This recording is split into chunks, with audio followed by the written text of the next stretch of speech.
Quietly, quietly. Madeleine! Your Highness, I am at your disposal. But perhaps we should speak more quietly. It's all right. Even if I screamed for them to let me out, I doubt they'd listen. Thank you for coming. Thank you for everything. I'm so sorry about the way you've been treated so far. And I'm not sure that things are going to get any better. What do you mean? What have you learned so far? Not much, except that instead of punishing Dolores, they promoted her. Yes, I saw her with Callum. He was not pleased, but he almost seems to expect cruelty from our parents by now. Knowing what I do of the way they have treated...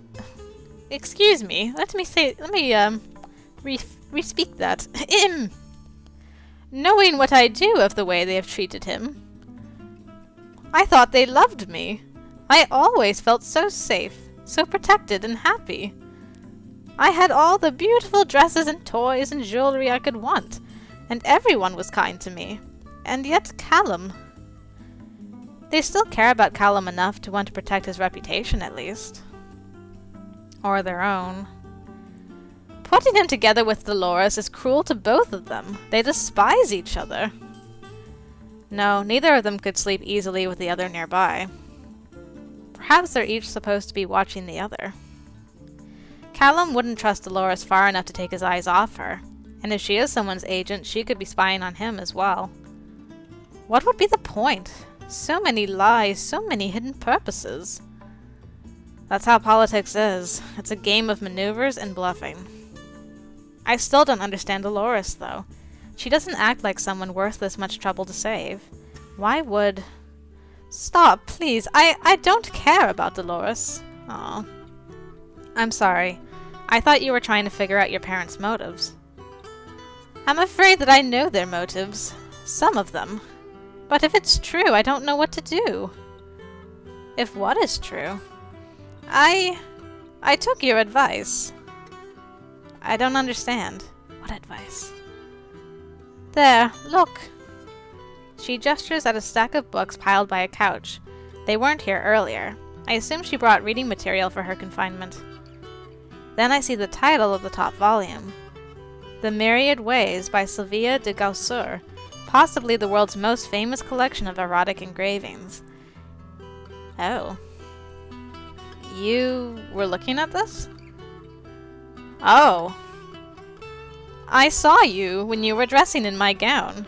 I don't look like you, and I had to find out. Wait. Is Cassidy actually a guy? What? I thought we established... So she wasn't... Oh. Oh. Cassidy's a dude. Dude. I asked the gods to bring me these books, and I saw the bodies of men and women without their clothes. I don't look like them. Any of them. Not the men and not the women. What? How's that possible? My body? What am I? Who am I? Am I Cassidy? Am I Caspian? If Callum was right, they've kept us apart. They've lied to us both my whole life. Also, I would never realize. I can only shake my head. It's too much for me to take in. Yeah, no kidding. What happened?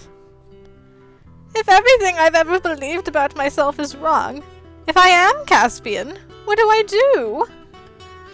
Am I supposed to become a prince? To fight and drink and boast to win a bride? Who can I be now? I try to imagine what I would do if I suddenly discovered I were male, but I can't. It's impossible. Inconceivable. What I am, I have always been. How could I be anything else? I can see how frightened and upset the princess is, but I don't know how to comfort her. Or him. Or... If Cassidy is neither man nor woman, what else does that leave? If she is not a woman, if she is Caspian, then by right she cannot inherit the wisdom. No wonder Friedrich and Paloma would pay any cost to hide the truth. But if Cassidy is not a man, then what is the truth? Gwelenor's heir, or its lost prince? A distraught young woman, or a confused young man? Or something else altogether? Oh. You are Caspian. You are Cassidy. What does your heart tell you? Well, if it's true that she was Caspian at a time, I guess she still technically is, but she's been Cassidy. Cassidy's been Cassidy. Caspian's been Cassidy for a long time. I can't make that decision for you. Who do you think you are? I always thought it was impossible for someone to choose their own destiny, that we are who we are, and must learn to accept it. But who do you think that you are? Who do you want to be? Do you feel in your heart that Callum was right? Does Caspian feel like your true self? Or do you feel that Cassidy is who you really are? I don't know what to think. I've always been myself, without thinking about what myself means. And the self I've always been is Cassidy. I don't want to be someone else. But that was before I saw that you were different from other girls, I know. But everyone is different. There is no one way to be a woman. What you saw in that book, did you also see that some women thrive on the attentions of men, while others love their own kind? Ah. So you see, we are not all the same. That may be true, but if I was born Caspian, doesn't that make a difference? If you were somehow Caspian at one point, you clearly aren't Caspian anymore. I don't have any idea how such a thing could have been done, nor do I have any idea whether it would be possible to undo it. You may never have been Caspian. You may have been born a little different. Sometimes people are. There is a scullion in Osendaware with 6 fingers on one hand. However you came to be here, the person that you are now is Cassidy. Then, it's all right for me to be me? Yes, of course. Her eyes drift closed, and her slim figure quivers with relieved laughter. I think I needed to hear that. Still, if it were discovered that there was something unusual about me, there would be trouble, wouldn't there? That's why my parents have tried so hard to hide it. Yes. If it were believed that Cassidy is Caspian, and therefore not the rightful heir to the wisdom, chaos would be unleashed. Such a scandal could bring down the entire royal family. She would be lucky to escape with her life. Even if it were only made known that she is abnormal in a womanly way, it would throw the future succession into doubt, as she would be unable to produce an heir of the flesh. Oh, true.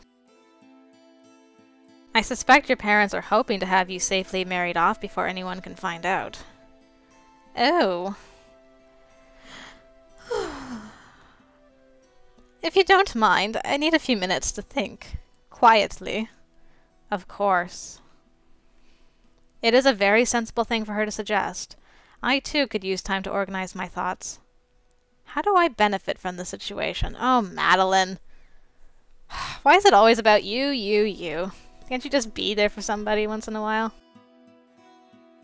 Of course I want to help Cassidy, but the simple fact is that my position is highly precarious. By escaping from the dungeon, I negated my earlier bargain with the Crown of Gwellinor. Osendaware is also unlikely to approve of my current actions. Were I to leave this palace now, my very life would be in danger. To save myself, I must perform a great service for someone powerful enough to reward me, preferably someone who can release me from the burden of my earlier false confession. Princess Cassidy is the obvious choice, but at the moment her parents are curtailing her power by keeping her locked away. And yet they do not wish to appear as if they are imprisoning her. She is still making appearances at all the events scheduled to celebrate her anniversary, still being allowed to converse freely with the guests. If she is willing to take bold action... Well, she was willing once before, wasn't she?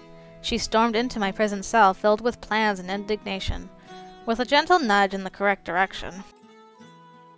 Madeleine, Colette was right about you. You're so manipulative.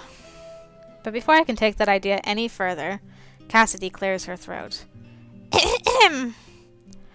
I'm afraid that I have another confession. Oh? What is it now? I had a great deal of time to myself here earlier today, with little to do but read and think. I was curious. So I amused myself by looking at a few of your belongings, and I found the letter that Prince Oscar wrote to you. Oh. He is in love with you, isn't he?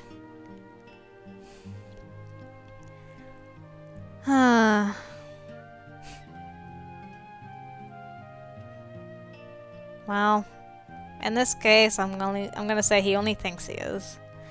Even though we got together last time. Innocent infatuation. Other than his sisters, I am the only woman he's ever known. From what I've read, you may not be giving him enough credit. Do you love him?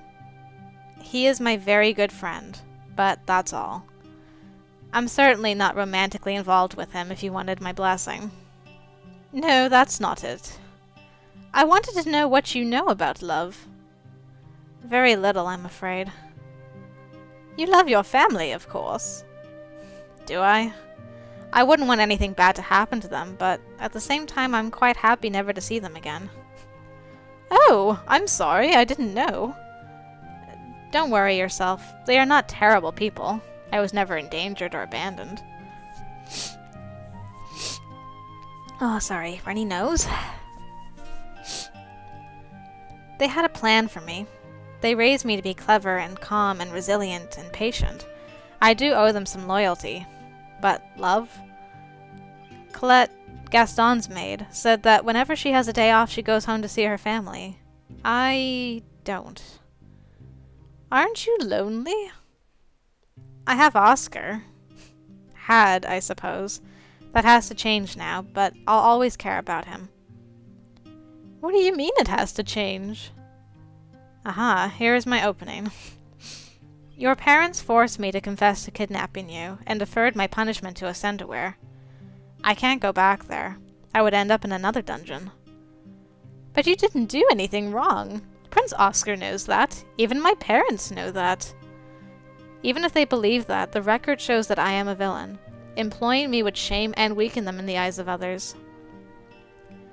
I could make an announcement that my parents were mistaken. That would shame them and put you in direct conflict. It would be more effective to make a pronouncement that appeared to be in their interests, something they could not challenge. And that brings me back to the same place. What same place?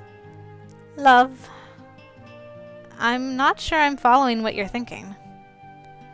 If I make a pronouncement, if I declare an engagement, then my parents will be satisfied. Yes, they might be. But that's not a light thing to choose. A marriage, that's the rest of my life. And what about love? I know that should not be my primary concern. I know it's my duty, and yet, must I rule it out, always and forever? What your Oscar wrote to you was so beautiful. Even if his love is destined to go unanswered, it was pure. No one has ever written such things to me. Actually, they have. Oh, Gaston, right? He's been writing to you for years, girl. What? I heard it from Colette. Prince Gaston writes you love letters on a regular basis. He does? I've never seen one. It would be improper for you to be receiving such letters when you weren't of eligible age. You mean somewhere there might be a secret cache of letters for me? Possibly. Or your family might have destroyed them. There's no way to know. Prince Gaston is utterly devoted to you, and has been for some time. Your Highness, are you enamored of Prince Gaston? How can you not? He is both bold and gentle, a staunch defender of justice and truth, and a lover of beauty. If I were to choose someone, right now, that I would wish to marry, then... But you're wrong. If he has been writing to me since long before we ever met, then it isn't me he was devoted to. He knew nothing of me except my image. An image which is a lie. I must speak with him privately with no one realizing. But how? What entertainment is scheduled for tomorrow?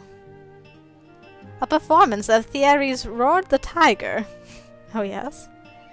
Then we may be able to plan. Schemy fingers.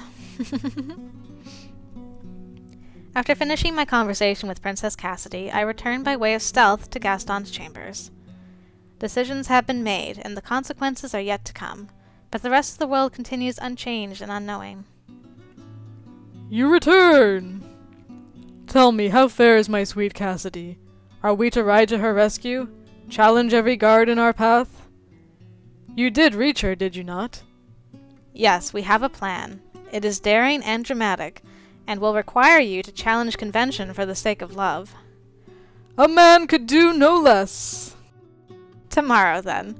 We have arranged a way for you to meet with Princess Cassidy in secret. There, if you are willing to swear yourself to her, she has a very important question to ask of you. Could it be a proposal? Oh, glorious tomorrow!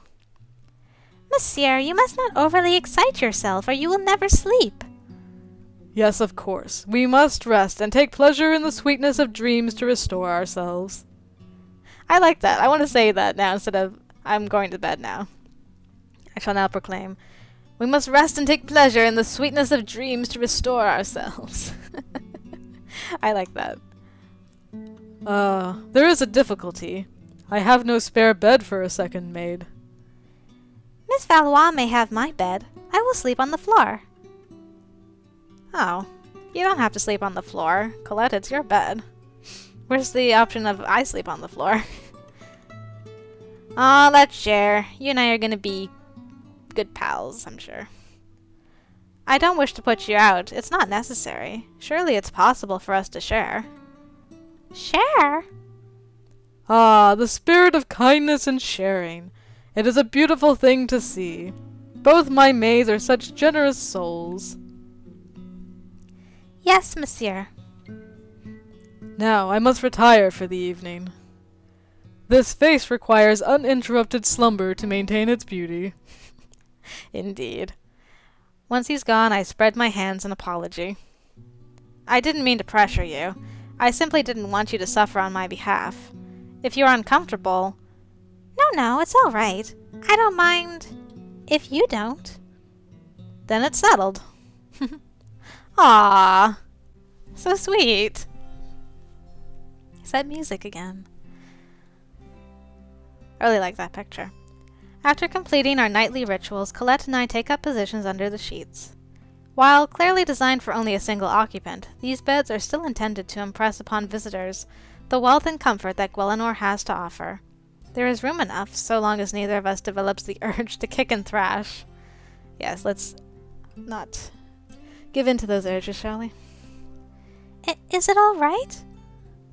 It's fine. Relax. I thought you were sleeping. Good grief. I know this isn't what you're used to. It's still a great deal more comfortable than a dungeon cell. Oh. This isn't what you're used to either. Well, it is, but... Oh, yes. I suppose you might share your bed with... That is not what I'm saying. At home, my sisters and I share a room. One room for 3 of you? Yes, we're very lucky. Oh. How different her life is from my own.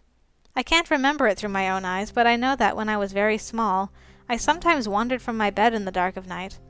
There were times when my sister Juliet shared my sheets in order to ensure I stayed there. She could not sleep with the sound of my feet roaming the halls. I wonder if we talked like this together in the night. I wonder if she told me stories or stroked my hair. Imagining Colette with her sisters, all snuggled together, laughing and whispering and happy, makes me miss things that I never knew were possible. Of course, in her case, she is the older sister, isn't she? But she's not old at all. Even after the rougher life she may have lived, she's clearly years younger than myself. Her sisters must still be children. If Colette comforts them, then who comforts Colette? Her lovers? Ahem.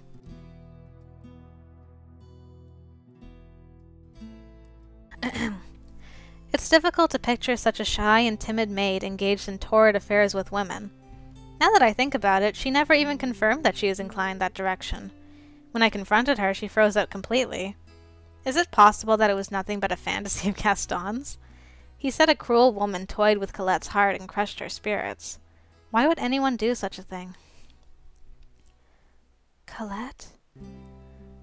The only answer is her quiet breathing. Okay, so she is asleep now. Oh. She must have drifted off to sleep while I was lost in my own head. She looks so small there in the bed beside me. Why does the sight of her make me smile and feel sad at the same time? This girl. I don't know why anyone would want to hurt her. For tonight at least, she is no longer alone. Good night, Colette. You guys are so cute. I close my eyes and fall into the night. The next morning, we prepare to set our plan into action.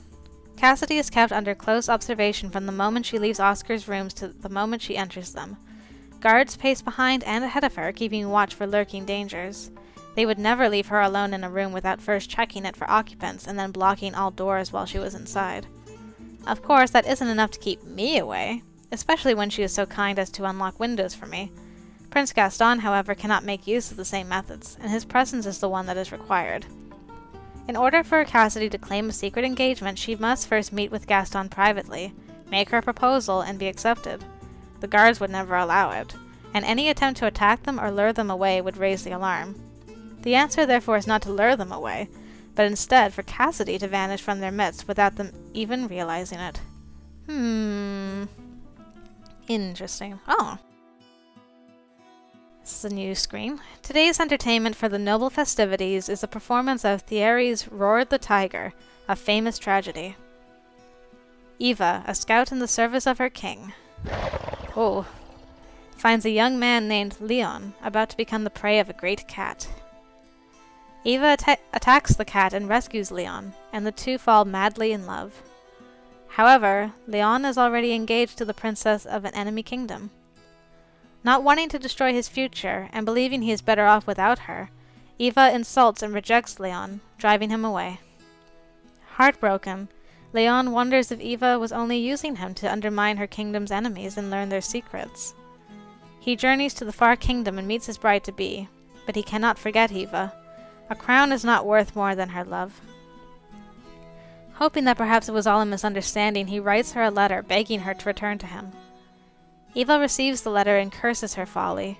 She attempts to sneak across the border into the enemy kingdom. Oh! But she is spotted and shot down by a guard's arrow. Eva survives, but too late to stop the wedding. In despair, she returns to her homeland alone. Years later, Leon's royal wife takes ill and dies. Believing this to be her one chance for reconciliation, Eva sets out for the border.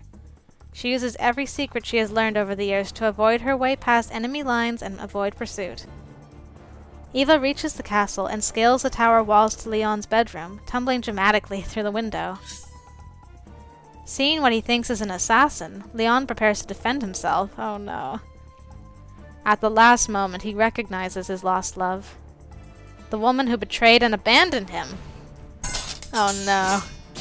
Furious words are exchanged, leading to a struggle, the former lovers now at risk of killing each other. Yet, unknown to either, soldiers from Eva's kingdom have followed her trail and are using her distraction to assault the enemy castle. And at this point, when all eyes are on the stage, all watchers breathless. Oh, don't end the story there, I want to know what happens! Prince Cassidy can slip out of the royal balcony without her guards being aware. Darn. Oh well, I guess this isn't more important after all. With all the guests occupied by entertainment, only the rare servant can be seen in the hallways at this time. Colette and I linger in the hallways by a cloth-covered table, playing at being busy while we wait.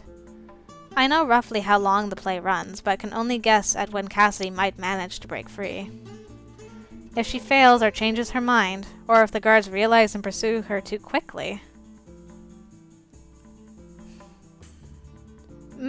Matilda? Yeah, I thought it was you. Are you there? Yes, Your Highness. And this must be your friend, Colette. Eh? But where is Gaston? He insisted on... The surface of the table ripples and heaves. The cloth is tossed aside and Gaston rises to his feet. Bravo, man. Bravo.